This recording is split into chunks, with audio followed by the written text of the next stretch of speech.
It's finally here, it's not fake. DJI have announced the successor to the original Mavic Mini, and it's going to be launched on the 4th of November or the 5th of November if you're in the UK, because it's 0100 GMT on the 5th, okay? So what I want to talk about in this video is, we know when it's coming, we know that it is coming, we know that it's not fake. Let's talk about whether you should buy it. That's going to be a slightly different narrative to what other YouTubers are doing, because of course they just want you to click a link, as do I, by the way. If you're going to buy it, then again, feel free to click the link in the description. But I'm going to talk about whether it's worth it for you. Let's crack on. This is a video that not many YouTubers are going to be doing. Obviously, this is, again, just something, my own personal thoughts. I tend to pride myself on giving an unbiased view. So what I want to talk about is the main new features on the Mavic Mini 2.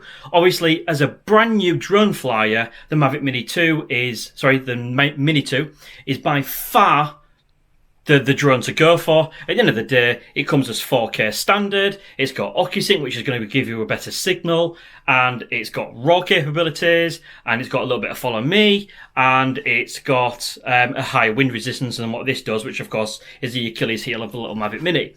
However, we need to talk about, if you already have one of these, should you be upgrading? So I want to talk about camera quality, okay? So first things first, this little Mavic Mini is 2.7K and the new one is 4K. So is that worth the upgrade if you already have one of these? In short, that depends on you. So if you are primarily posting footage on Instagram or Facebook, or you just want to, collect your own memories or save it on your phone, etc., then 2.7K, this little gadget here, is more than good enough. You might even be waiting to see what the Mini 2 spec comes out with before you buy one of these. So you need to really answer these questions yourself to figure out whether it's worth spending the additional money, because we know the Mini 2 is going to be a little bit more money. Next thing is purely the photography side of it. So the fact that the new Mini 2 is going to give you RAW capability, again, that's an absolute no-brainer. RAW, that's what you want. At the end of the day, that's a massive thumbs up to the Mini 2. If you're primarily going to be looking at one of these for professional photography, get the Mini 2. Simple as that. On to the next thing. So the next thing we are talking about is wind resistance, because I feel this is really, really important. So obviously you know that the wind resistance on this is quite poor. That's due to a couple of things, mainly due to its weight. So DJI turn around and say that the wind resistance on this little drone is 8 meters per second. On the Mini 2, that's been increased from 8 meters per second to 8.5 meters per second to 10 meters per second. All right. Now, like I say, if you are a brand new drone user and you're looking to get a little Mavic Mini or the Mini 2 for the first time, that resistance is going to be better. Again, it just is.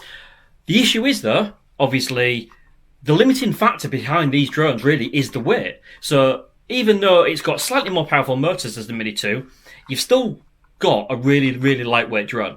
So I personally, again, unless I get out and test it and get one, I can't say for certain, but I can't imagine, given the fact that if you are a very careful flyer, that additional wind resistance on the new one isn't really going to make a huge amount of difference, if I'm perfectly honest, as an upgrade, because quite frankly, you've got drones like the Mavic Air 2, which are physically bigger, heavier. Yes, I understand you need to go on and do tests and exams, and I'm not talking about that today, but at the end of the day, if you have no drone, then the Mini 2 is obviously better with that slightly better wind resistance.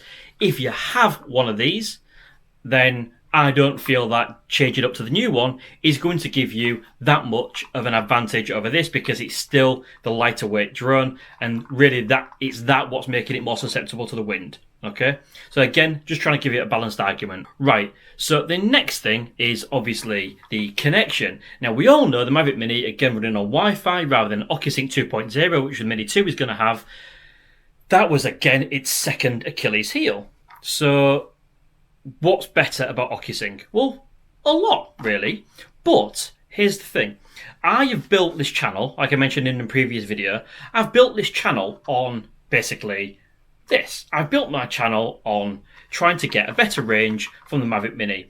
Now, OcuSync, the FCC version, as you can see maybe the unboxing videos, should give you 10 kilometers range on the FCC version.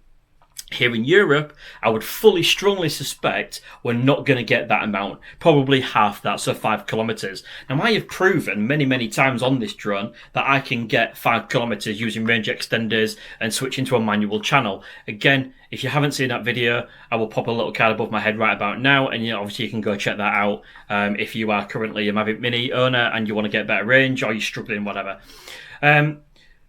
So again, that's a tricky one, because obviously, again, as a new user, OcuSync 2.0 is so much better and it's going to give you a stronger signal, etc, etc.